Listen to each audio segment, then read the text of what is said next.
ನನ್ನ ಒಡೆಯನು ರಕ್ಷಕನ ವಿಮೋಚಕನ ಅತಿ ಬೇಗನೆ ಬರಲಿರುವ ಮೊದಲಿಂಗನಾದಂಥ ಯೇಸುವಿನ ನಾಮದಲ್ಲಿ ಬಂದಿರತಕ್ಕಂಥ ನಿಮ್ಮನ್ನು ಹೊಂದಿಸ್ತಾ ಇದ್ದೀನಿ. ದೇವರು ನಮ್ಮನ್ನು ಆಶೀರ್ವಾದ ಮಾಡಲಿ. ಈ ಸಮಯದಲ್ಲಿ ನಮ್ಮ ಬಲಗೈನ ಮೇಲೆ ಕೆತ್ತೋಣ ವಾಕ್ಯನ ಆಯ್ಕೆ ಮಾಡೋಣ. ಯೆಹೋವನು ಒಳ್ಳೆಯವನು, ಆತನ ಕೃಪೆಯು ಶಾಶ್ವತವಾಗಿರುವುದು. ಯೆಹೋವನು ಒಳ್ಳೆಯವನು, ಆತನ ಕೃಪೆಯು ಶಾಶ್ವತವಾಗಿರುವುದು. ಯೆಹೋವನು ಒಳ್ಳೆಯವನು, ಆತನ ಕೃಪೆಯು ಶಾಶ್ವತವಾಗಿರುವುದು. ಆಮೇನ್, ಆಮೇನ್, ಆಮೇನ್. ಹಲ್ಲೆಲೂಯಾ. Praise the lord. ಈ ಸಮಯದಲ್ಲಿ ನೇರವಾಗಿ ನಾವು ವಾಕ್ಯದ ಕಡೆ ಹೋಗೋಣ. ದೇವರ ವಾಕ್ಯ ಹೇಳ್ತಾ ಇದೆ, ಸತ್ಯವೇದ ಹೇಳ್ತಾ ಇದೆ, ದೇವರ ಉಪದೇಶದ ಕುರಿತಾಗಿ ನಾವು ಬಹಳವಾಗಿ ಭಯದಿಂದ ಭಕ್ತಿಯಿಂದ ಅದನ್ನು ಕಾಪಾಡಿಕೊಳ್ಳುವಂಥ ಮನಸ್ಥಿತಿ ಉಳ್ಳವರಾಗಿ ಇರಬೇಕು. ದೇವರ ಮಾತುಗಳನ್ನು ಸತ್ಯವೇದದಲ್ಲಿ ನಾವು ನೋಡುವಾಗ ಆ ಮಾತುಗಳನ್ನು ಕೇಳಲಾರದೆ ಅನೇಕರು ಏನಾಗಿದ್ದಾರೆ, ದೇವರಿಂದ ದೂರವಾಗಿ ನಷ್ಟಕ್ಕೆ, ಕಷ್ಟಕ್ಕೆ, ಪಾಪದ ದಾಸತ್ವಕ್ಕೆ ಒಳಗಾಗಿ ಶಾಪವನ್ನು, ಅವಮಾನವನ್ನು, ಭಯಂಕರವಾದಂಥ ಪರಿಸ್ಥಿತಿಯನ್ನು ಅವ್ರು ಏನು ಮಾಡಿದ್ದಾರೆ, ಎದುರಿಸಿದ್ದಾರೆ. ಪ್ರೇರಾದರೆ ದೇವರ ವಾಕ್ಯ ನಮಗೆ ಎಚ್ಚರಿಸ್ತಾ ಇದೆ.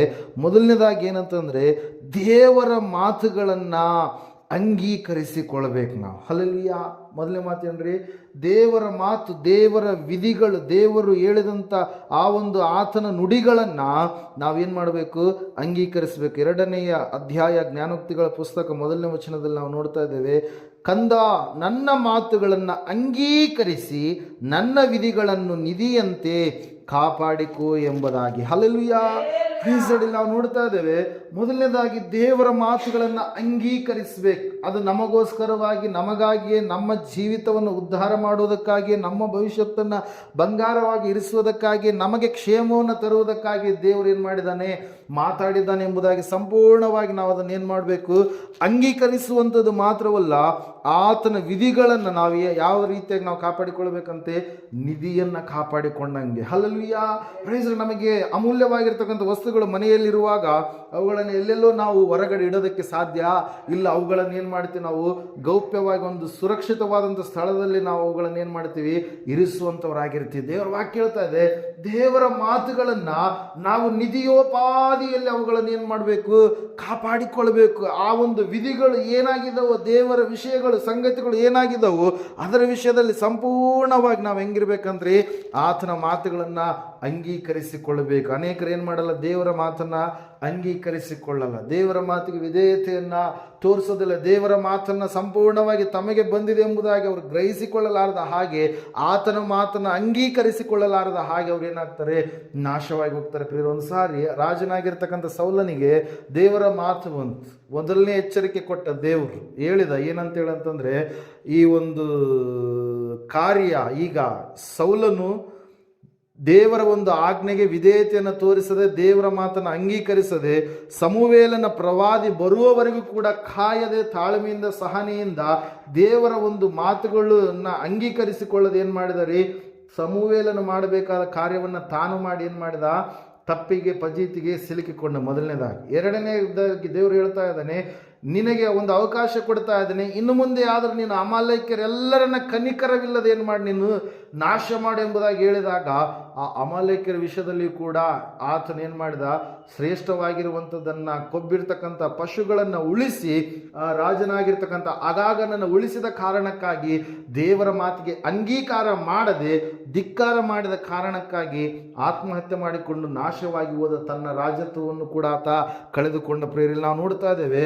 ದೇವರ ವಾಕ್ಯ ಹೇಳ್ತಾ ಇದೆ, ದೇವರ ಮಾತನ್ನು ನಾವು ಅಂಗೀಕರಿಸಿಕೊಂಡ್ರೆ ದೇವರ ಆಶೀರ್ವಾದಕ್ಕೆ ನಾವೇನಾಗ್ತೀವಿ ರೀ, ಪಾತ್ರರಾಗ್ತೀವಿ. ಪ್ರೇರಿ, ಎರಡನೇದಾಗಿ ನಾವು ನೋಡ್ತಾ ಇದ್ದೇವೆ, ದೇವರ ಮಾತನ್ನು ಅಂಗೀಕರಿಸುವಂಥದ್ದು ಮಾತ್ರವಲ್ಲ, ದೇವರ ಉಪದೇಶವನ್ನು ನಾವೇನು ಮಾಡಬಾರ್ದು, ಮರೆಯಬಾರ್ದು. ದೇವರ ಮಾತುಗಳನ್ನು, ಉಪದೇಶ ಏನಾಗಿದೆಯೋ, ದೇವರು ನಮ್ಮ ಸಂಗಡ ಮಾತಾಡುವಾಗ ಅನೇಕ ಪೂರ್ವ ಕಾಲದಲ್ಲಿ ಗುಪ್ತವಾಗಿರ್ತಕ್ಕಂಥ ಸಂಗತಿಗಳನ್ನು ನಮಗೆ ಮರ್ಮರೂಪವಾಗಿ, ಆತನ ಹಿಂದಿರ್ತಕ್ಕಂಥ ಸಂಗತಿಗಳನ್ನು ನಮಗೇನು ಮಾಡ್ತಾನೆ, ಸುಲಭವಾಗಿ, ಸುಲಲಿತವಾಗಿ ನಮ್ಮ ಭಾಷೆಯಲ್ಲಿ ಆತನ ಏನು ಮಾಡ್ತಾನೆ, ತಿಳಿಸ್ತಾನೆ. ಪ್ರೇರೆ. ಹಲ್ಲೆಲೂಯಾ. ನಾವು ಕೆಲವು ವರ್ಷಗಳ ಹಿಂದೆ ತಿಳಿದುಕೊಂಡಿದ್ವಿ ಏನಂತೇಳಿ, ದೇವರು ಎಲ್ಲ ಕಡೆಗೆ ಇರ್ಬೋದು, ದೇವರು ಅವರು ಕೂಡ ದೇವರಾಗಿರ್ಬೋದು, ಇವರು ಕೂಡ ದೇವರಾಗಿರ್ಬೋದು, ಸೃಷ್ಟಿ ಕೂಡ ದೇವರಾಗಿರ್ಬೋದು, ಕಣ್ಣಿಗೆ ಕಾಣುವಂಥ ಜಗತ್ತೆಲ್ಲವೂ ಕೂಡ ದೇವರಾಗಿರ್ಬೋದು ಅಂತೇಳಿ. ಹಲ್ಲೆಲೂಯಾ. ಆದರೆ ದೇವರ ಉಪದೇಶ ಯಾವಾಗ ನಮಗೆ ಬಂದಾಗ ಆ ಉಪದೇಶ ಹೇಳುತ್ತೆ, ಸೃಷ್ಟಿಗೆಲ್ಲ ದೇವರು ಒಬ್ಬಾತನೇ ಇದ್ದಾನೆ. ಹಲ್ಲೆಲೂಯಾ. ಕರ್ತನು ಒಬ್ಬಾತನೇ ಇದ್ದಾನೆ, ಸೃಷ್ಟಿಕರ್ತನು ಒಬ್ಬಾತನೇ ಇದ್ದಾನೆ. ಆ ಸೃಷ್ಟಿಕರ್ತನು ಮನುಷ್ಯರನ್ನು ರಕ್ಷಣೆ ಮಾಡುವುದಕ್ಕಾಗಿ, ಪಾಪ ಬಂಧನದ ಸ್ಥಿತಿಯಲ್ಲಿರ್ತಕ್ಕಂಥ ಜನರಿಗೆ ಬಿಡುಗಡೆಯನ್ನು ಕೊಡುವುದಕ್ಕಾಗಿ ಮನುಷ್ಯನ ಅವತಾರವಾಗಿ ಈ ಲೋಕಕ್ಕೆ ಆತನ ಏನ್ ಮಾಡಿದ, ಹೊರಟು ಬಂದ. ಆ ಉಪದೇಶವನ್ನು ನಾವೇನ್ ಮಾಡಬಾರ್ದು, ಮರಿಬಾರ್ದು. ನಾವು ಒಂದು ಸಾರಿ ಅದನ್ನು ತಿಳಿದುಕೊಂಡಿದ್ದೇವೆ ಅಂದಮೇಲೆ ಅದನ್ನು ಯಾವತ್ತೂ ಕೂಡ ನಾವು ಮರಿಬಾರ್ದು. ಅನೇಕರು ಇವತ್ತಿನ ದಿವಸ ಏನ್ ಮಾಡ್ತಾರೆ, ಮರಿತಾ ಇದ್ದಾರೆ. ಮೊದಲು ದೇವರಿಗೆ ಕೊಟ್ಟಂತ ಪ್ರೀತಿ, ಮೊದಲು ದೇವರಿಗೆ ತೋರಿಸಿದಂತ ಭಯಭಕ್ತಿ, ಮೊದಲು ದೇವರಿಗೆ ನಡೆದುಕೊಂಡಂತ ವಿಧಾನ, ಮೊದಲು ದೇವರಿಗೆ ಅಯ್ಯೋ ನಮ್ಮ ಪ್ರಾಣವನ್ನಾದ್ರೂ ನಾವು ಕೊಟ್ಟು ಬಿಡ್ತೀವಿ ಅಂತೇಳಿ ತ್ಯಾಗಪೂರಿತವಾಗಿರ್ತಕ್ಕಂಥ ಬಾಯಿಂದ ಮಾತಾಡಿದವರು ಸಮಯ ಬದಲಾದಂಗೆಲ್ಲ, ಕಾಲ ಬದಲಾದಂಗೆಲ್ಲ, ಪರಿಸ್ಥಿತಿಗಳು ಬದಲಾದಂಗೆಲ್ಲ, ವಾತಾವರಣಗಳು ಬದಲಾದಂಗೆಲ್ಲ ಮನುಷ್ಯರು ಕೂಡ ಏನಾಗಿದ್ದಾರೆ, ಬದಲಾವಣೆ ಆಗಿದ್ದಾರೆ. ಆದರೆ ದೇವರು ವಾಕ್ಯ ಹೇಳ್ತಾ ಇದೆ, ನನ್ನ ಉಪದೇಶವನ್ನು ನೀನು ಮರೆಯಬೇಡ, ನನ್ನ ಆಜ್ಞೆಗಳನ್ನು ಮನಃಪೂರ್ವಕವಾಗಿ ನೀನೇನ್ ಮಾಡಬೇಕು, ನಡೆಸಬೇಕು. ನಾನು ನಿನಗೆ ಆಜ್ಞೆಗಳನ್ನು ಕೊಟ್ಟಿದ್ದೇನೆ. ಆ ಆಜ್ಞೆಗಳನ್ನು ನೀನು ಕೈಕೊಂಡು ನಡೆಯುವಾಗ ಖಂಡಿತವಾಗಿ ನೀನು ಆಶೀರ್ವಾದಕ್ಕೆ ಪಾತ್ರನಾಗ್ತೀಯಲ್ಲ. ನಾವು ನೋಡ್ತಾ ಇದ್ದೇವೆ ಜ್ಞಾನೋಕ್ತಿಗಳ ಪುಸ್ತಕ 6ನೇ ಅಧ್ಯಾಯದಲ್ಲಿ 27ನೇ ವಚನದಲ್ಲಿ, ನೀನು ನಡೆಯುವಾಗ ಆ ಉಪದೇಶವು ನಿನ್ನನ್ನು ನಡೆಸುವುದು, ಮಲಗಿಕೊಂಡಾಗ ಕಾಯುವುದು, ಎಚ್ಚರಗೊಂಡಾಗ ನಿನ್ನೊಂದಿಗೆ ಮಾತಾಡುವುದು. ಆಜ್ಞೆಯೇ ದೀಪ, ಉಪದೇಶವೇ ಬೆಳಕು, ಶಿಕ್ಷಣ ಪೂರ್ವಕವಾದ ಬೋಧನೆಯ ಜೀವದ ಮಾರ್ಗ ಎಂಬುದಾಗಿ. ಹಲ್ಲೆಲೂಯಾ. ಈ ವಾಕ್ಯದಲ್ಲಿ ನಾವು ನೋಡ್ತಾ ಇದ್ದೇವೆ ಪ್ರಿಯರೇ, ಆ ಒಂದು ಉಪದೇಶವನ್ನ ನಾವು ಮಲಗಿದಾಗಲೂ ಕೂಡ, ನಾವು ಎದ್ದಾಗಲೂ ಕೂಡ ಆ ಉಪದೇಶ ನಮ್ಮ ಸಂಗಡ ಏನ್ ಮಾಡುತ್ತೆ, ಮಾತಾಡುತ್ತೆ. ಅದರ ಸಲಕ್ಕೆ ದೇವ್ರ ವಾಕ್ಯ ಹೇಳ್ತದೆ, ಆ ಉಪದೇಶ ಅನ್ನುವಂಥದ್ದು ಏನಾಗಿದಂತೆ, ಬೆಳಕು ಎಂಬುದಾಗಿ. ಹಲ್ಲೆಲೂಯಾ. ದೇವ್ರ ವಾಕ್ಯದಲ್ಲಿ ನಾವು ನೋಡ್ತಾ ಇದ್ದೇವೆ, ಮೊದಲನೇದಾಗಿ ಆತನ ಮಾತುಗಳನ್ನು ನಾವು ಅಂಗೀಕರಿಸಿಕೊಳ್ಬೇಕು. ಎರಡನೇದಾಗಿ ಆತನ ಉಪದೇಶಗಳನ್ನು ನಾವೇನ್ ಮಾಡಬಾರ್ದು, ಮರಿಬಾರದು. ಪ್ರೇಯರಲ್ಲಿ ನಾವು ನೋಡ್ತಾ ಇದ್ದೇವೆ, ಸತ್ಯವೇದ ಹೇಳ್ತಾ ಇದೆ ಸ್ಪಷ್ಟವಾಗಿ ಏನಂತ ಹೇಳಂತಂದ್ರೆ, ಆತನ ಉಪದೇಶವನ್ನು ನಾವೇನ್ ಮಾಡಬಾರ್ದಂತೆ. 4ನೇ ಅಧ್ಯಾಯ ಜ್ಞಾನೋಕ್ತಿಗಳ ಪುಸ್ತಕ 2ನೇ ವಚನದಲ್ಲಿ ನಾವು ನೋಡ್ತಾ ಇದ್ದೇವೆ, ನಾನು ನಿಮಗೆ ಸುಬೋಧನೆಯನ್ನ ಮಾಡುವೆನು, ನನ್ನ ಉಪದೇಶವನ್ನು ನೀವೇನ್ ಮಾಡಬಾರ್ದು, ಬಿಡಬೇಡಿರಿ. ಹಲ್ಲೆಲೂಯಾ. Praise the lord. ಮೂರನೇದಾಗಿ ಆತನ ಉಪದೇಶವನ್ನು ನಾವು ಬಿಡಬಾರ್ದು.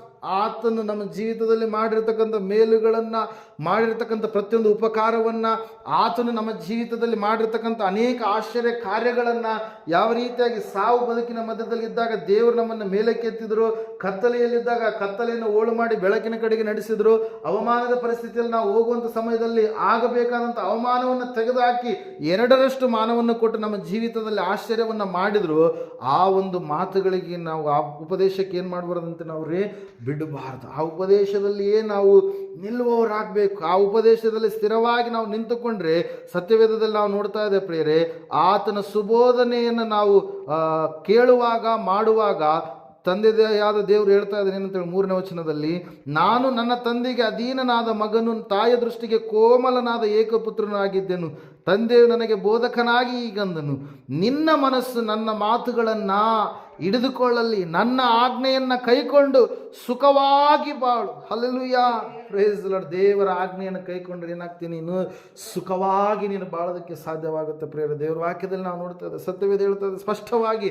ಇವತ್ತಿನ ದಿವಸ ಅನೇಕರು ಏನು ಮಾಡ್ತಾ ಇದ್ದಾರೆ, ದೇವರ ಮಾತುಗಳನ್ನು ಅಂಗೀಕರಿಸಿಕೊಳ್ತಾ ಇಲ್ಲ, ನಾಶವಾಗಿ ಹೋಗ್ತಾ ಇದ್ದಾರೆ. ಎರಡನೇದಾಗಿ ದೇವರ ಮಾತುಗಳನ್ನು ಮರಿತಾ ಇದ್ದಾರೆ, ಉಪದೇಶವನ್ನು ಮರಿತಾ ಇದ್ದಾರೆ. ಮೂರನೇದಾಗಿ ಉಪದೇಶವನ್ನು ಅವ್ರು ಏನು ಮಾಡ್ತಾ ಇದ್ದಾರೆ, ಬಿಡ್ತಾ ಇದ್ದಾರೆ ಪ್ರಿಯರೇ. ಆದರೆ ದೇವರ ವಾಕ್ಯ ನಮಗೆ ಹೇಳ್ತಾ ಇದೆ, ನೀನು ಉಪದೇಶವನ್ನು ಅಂಗೀಕರಿಸಿಕೋ, ಉಪದೇಶವನ್ನು ಮರೆಯಬೇಡ, ಉಪದೇಶವನ್ನು ಬಿಡಬೇಡ ಎಂಬುದಾಗಿ. ಹಲ್ಲೆಲೂಯಾ. Praise the lord. ಈ ರೀತಿಯಾಗಿ ದೇವರ ಮಾತುಗಳಿಗೆ ನಾವು ವಿಧೇಯತೆ ಉಳ್ಳವರಾಗಿ ನಾವು ನಡೆದುಕೊಂಡಿದ್ದೆ ಆದರೆ ದೇವರು ಮುಂದೆ ತಾನು ಬರುವಾಗ ನಮ್ಮನ್ನು ಏನು ಮಾಡ್ತಾನ್ರಿ, ಫಲಭರಿತವಾದಂಥ ಮಕ್ಕಳನ್ನಾಗಿ ಹೆಚ್ಚಿಸ್ತಾನೆ. ಹಲ್ಲೆಲೂಯಾ. ಒಂದು ಸಮಯವನ್ನು ದೇವರಿಟ್ಟಿದ್ದಾನೆ, ಒಂದು ಕಾಲವನ್ನು ದೇವರಿಟ್ಟಿದ್ದಾನೆ.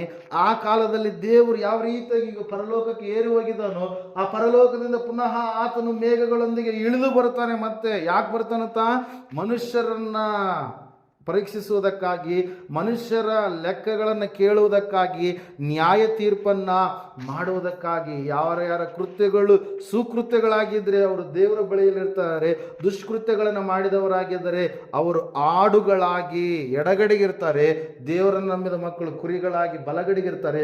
ಬಲಗಡೆಯಲ್ಲಿರ್ತಕ್ಕಂಥವ್ರನ್ನ ದೇವರು ಕರೀತಾನೆ, ನೀವು ಆಶೀರ್ವಾದ ಹೊಂದಿದವರು, ನನ್ನ ಮಾತುಗಳನ್ನು ಕೇಳಿದವರು, ನನ್ನ ಆಜ್ಞೆಯನ್ನು ಕೈಕೊಂಡು ನಡೆದಂಥವರು, ನಾನು ಹಸಿದಾಗ ನನಗೆ ಅನ್ನವನ್ನು ಕೊಟ್ರಿ, ನಾನು ಬಾಯಾರಿದಾಗ ನೀರನ್ನು ಕೊಟ್ರಿ, ನಾನು ಬಟ್ಟೆ ಇರಲಾರ್ದ ಸ್ಥಿತಿಯಲ್ಲಿ ನನಗೆ ವಸ್ತ್ರಗಳನ್ನು ಕೊಟ್ರಿ, ನೀವು ನನ್ನನ್ನು ಸೇರಿಸಿಕೊಂಡ್ರಿ ಎಂಬುದಾಗಿ ಯಾರಿಗೆ ಹೇಳ್ತಾರೆ ದೇವರು? ಬಲಗಡೆಯಲ್ಲಿರ್ತಕ್ಕಂಥವ್ರಿಗೆ ಪ್ರೇರ. ಆದರೆ ಎಡಗಡೆಯಲ್ಲಿರ್ತಕ್ಕಂಥವ್ರು ಹೇಳ್ತಾ ಇದ್ದಾರೆ ಏನಂತ ಹೇಳಂದ್ರೆ, ನಾನು ಹಸಿದಾಗ ನೀವು ನನಗೆ ಅನ್ನವನ್ನ ಕೊಡಲಿಲ್ಲ, ನಾನು ಬಾಯಾರಿದಾಗ ನೀರನ್ನು ಕೊಡಲಿಲ್ಲ, ನೀವು ನನ್ನನ್ನು ಸೇರಿಸಿಕೊಳ್ಳಲಿಲ್ಲ, ನನ್ನ ಆಜ್ಞೆಗಳನ್ನು ಕೈಕೊಳ್ಳಲಿಲ್ಲ, ನೀವು ನಿತ್ಯ ನಾಶನಕ್ಕೆ ಹೋಗ್ತೀರಿ, ನೀವು ನಿತ್ಯ ಜೀವಕ್ಕೆ ಅಂದರೆ ಬಲಗಡೆಯಲ್ಲಿರ್ತಕ್ಕಂಥವ್ರು ನಿತ್ಯ ಜೀವನಕ್ಕೆ, ಎಡಗಡೆಯಲ್ಲಿರ್ತಕ್ಕಂಥವ್ರು ನಿತ್ಯ ನಾಶನಕ್ಕೆ, ಪಾತಾಳದ ಅಗ್ನಿಗೆ ಅವ್ರು ಏನಾಗ್ತಾರೆ? ಜಾರಿ ಹೋಗ್ತಾರೆ ಪ್ರಿಯರ. ಆದರೆ ದೇವರು ವಾಕ್ಯ ಹೇಳ್ತಾ ಇದೆ ಏನಂತ ಹೇಳಂತಂದರೆ, ಆದಾಮ ಅವ್ವ ದೇವರ ಮಾತನ್ನು ಅಂಗೀಕರಿಸಿ ದೇವರ ಉಪದೇಶವನ್ನು ಮರೆಯಲಾರದೆ, ದೇವರ ಉಪದೇಶವನ್ನು ಬಿಡಲಾರದೆ ಜೀವಿಸಿದರೆ ಪಾಪ ಎನ್ನುವಂಥದ್ದು ಲೋಕದೊಳಗೆ ಪ್ರವೇಶ ಮಾಡೋದಕ್ಕೆ ಸಾಧ್ಯ ಇರ್ತಾ ಇರಲಿಲ್ಲ ಪ್ರೇರ. ಅದಕ್ಕಾಗಿ ದೇವರ ಮಾತೆ ನಮಗೇನಾಗಿದೆ ರೀ?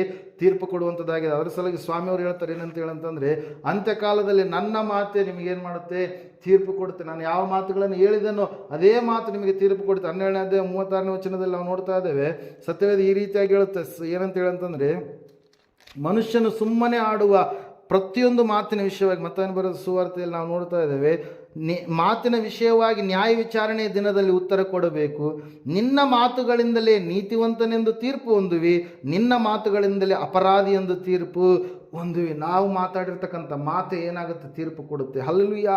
ಅದರ ಸಲುವಾಗಿ ನೋಡಿ, ದೇವರನ್ನು ನಂಬಿದಂಥ ಮಕ್ಕಳಾದಂಥ ನಮ್ಮ ಬಾಯಿಂದ ರಸವತ್ತಾದಂಥ ಭಕ್ತಿಯ ಮತ್ತು ವಿನಯತೆಯ, ವಿನಮ್ರತೆಯ ಒಂದು ರುಚಿಕರವಾದಂಥ ಮಾತುಗಳು ಬರಬೇಕಂತೇಳಿ ಪೌಲನು ಬರೀತಾನೆ ಪ್ರಿಯರೇ. ಹಲ್ಲೆಲೂಯಾ. ಯಾಕಂದರೆ ನಮ್ಮೊಳಗಡೆ ಪರಿಶುದ್ಧತೆ ಇದೆ, ನಮ್ಮೊಳಗಡೆ ಸತ್ಯ ಇದೆ, ನಮ್ಮೊಳಗಡೆ ನೀತಿ ಇದೆ, ನಮ್ಮೊಳಗಡೆ ಅಕ್ರಮಕ್ಕೆ ಜಾಗ ಇಲ್ಲ. ನಾವು ದೇವರ ಮಕ್ಕಳಾಗಿದ್ದೇವೆ. ನಮ್ಮ ಬಾಯಿಯ ಮಾತಿನ ವಿಷಯದಲ್ಲಿಯೂ ಕೂಡ ನಾವೇನು ಮಾಡಬೇಕು? ಒಳ್ಳೆಯವರಾಗಿ ನಡೆದುಕೊಳ್ಬೇಕು ಪ್ರೇರ. ಅದಕ್ಕಾಗಿ ಸತ್ಯವೇದದಲ್ಲಿ ನಾವು ನೋಡ್ತಾ ಇದ್ದೇವೆ, ಸತ್ಯವೇದ ಹೇಳ್ತಾ ಇದೆ, ಆತನ ಉಪದೇಶವನ್ನು ನಾವು ಅಂಗೀಕರಿಸಿಕೊಳ್ಬೇಕು, ಆತನ ಉಪದೇಶವನ್ನು ನಾವು ಮರಿಬಾರ್ದು, ಆತನ ಉಪದೇಶವನ್ನು ನಾವು ಬಿಡಬಾರದು ಪ್ರೇರಿ. ಸಮಯದಲ್ಲಿ ನಾವು ಮೊಣಕಾಲರೋಣ, ಪ್ರಾರ್ಥನೆ ಮಾಡೋಣ. ದೇವರು ವಾಕ್ಯ ಹೇಳ್ತಾ ಇದೆ, ಇವತ್ತಿನ ದಿವಸ ಅನೇಕರು ಆತನನ್ನು ಏನು ಮಾಡಿದ್ದಾರೆ? ಅಂಗೀಕರಿಸಿಕೊಳ್ತಾ ಇಲ್ಲ. ದೇವರು ವಾಕ್ಯ ಹೇಳ್ತಾ ಇದೆ, ಸಹೋದರ ಸಹೋದರಿಯೇ, ನೀನಾದರೂ ದೇವರನ್ನು ಅಂಗೀಕರಿಸಿಕೊಂಡಿದ್ದೀಯಾ? ನೀನಾದರೂ ದೇವರ ಮಾತುಗಳನ್ನು ಮರೆಯಲಾರದೆ ನೀನು ಕೈಕೊಂಡು ನಡೆದಿದ್ದೀಯಾ?